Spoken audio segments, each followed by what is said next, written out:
কেন্দ্রে আরো 142টা বিধানসভা কেন্দ্রের সঙ্গে সঙ্গে বাগনান বিধানসভা কেন্দ্রের নির্বাচন।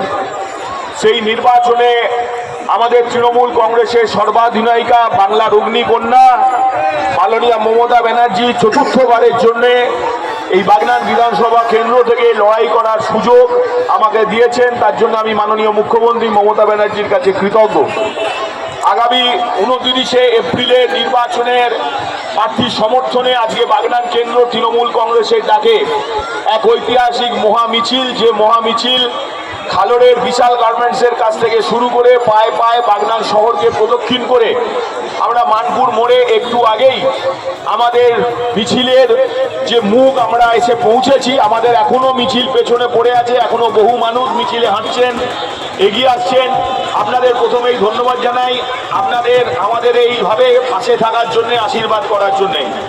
এবারের নির্বাচন অত্যন্ত গুরুত্বপূর্ণ নির্বাচন।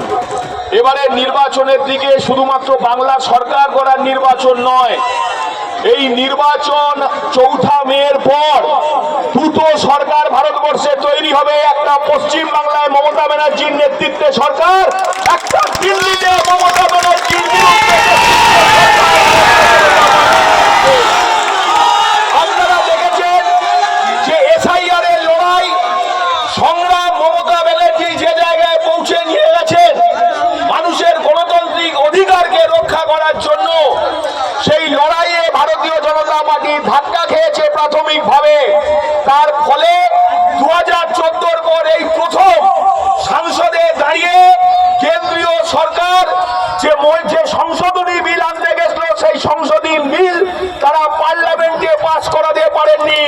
আমাদের এমপি সাদরা আহমেদরা দাঁড়িয়ে